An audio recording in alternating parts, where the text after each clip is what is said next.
Hey Sapna, how you doing?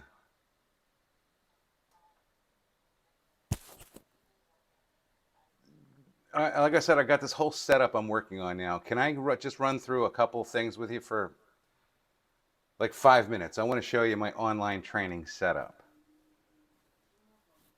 Great. Okay, thanks. And then what I'll do is I'll sit down, we'll talk about MSA, or we'll talk about it now. I don't really care. But once I'm done doing some of this, I can shut off the recording and then get back to normal. So anyway, what I wanted to do was show you a little bit of my basic streaming setup, the way I do online training. And you can see, if you're taking a look at your screen, you should be able to see me, right? And I'm moving, and the camera moves with me. And in fact, I can even get it to zoom in. Okay. So now you can see me pretty clearly.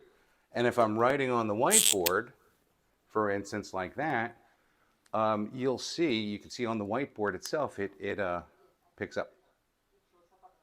And it takes about 5 seconds. We'll play with that in a minute.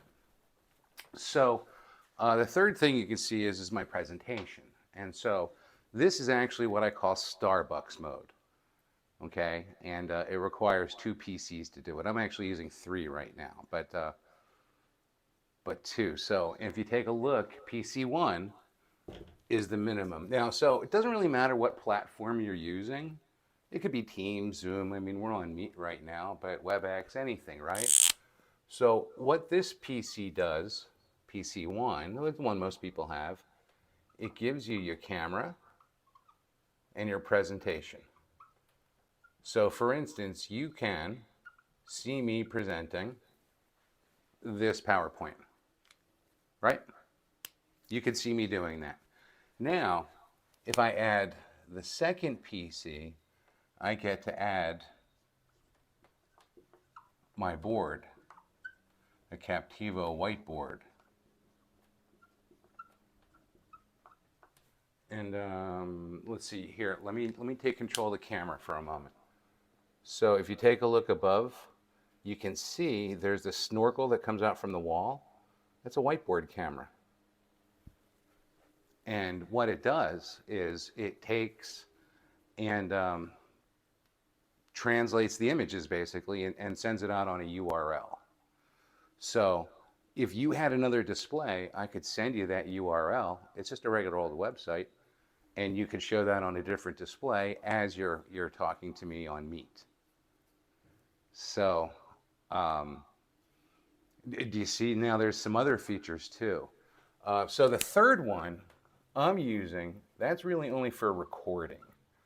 Because as it turns out, at least for Google Meet, when it records in 720p.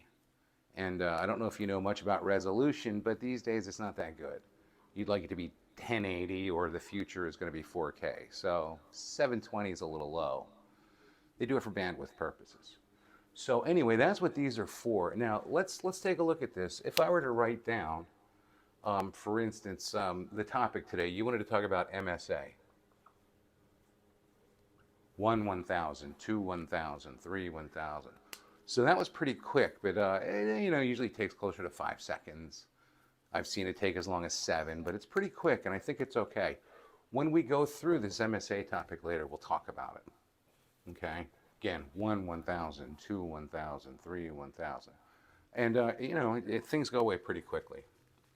So I think that works. One more feature about the Captivo that I think is pretty interesting, and that's Captivo. Did you see it here? It's Kaptivo, just in case you were interested. Let me show you, because it also has what it calls OCR, optical character recognition. You familiar with that? It'll take my chicken scratch and translate it into English. Hang on a second, let me show you this.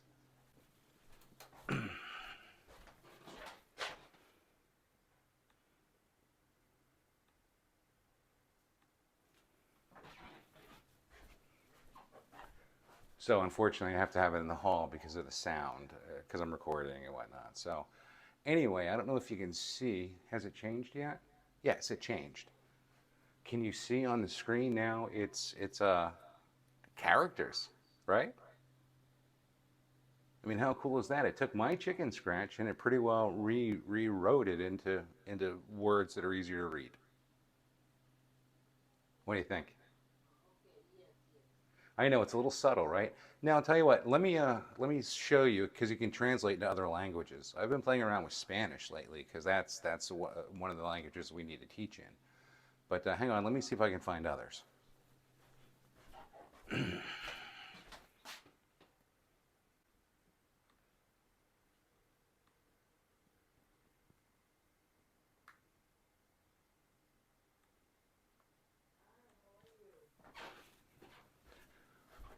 Okay, so I could have translated into Mandarin, but I wouldn't know if it were any good or not. So in this case, as you can see, perhaps you can tell, it switched immediately to Spanish.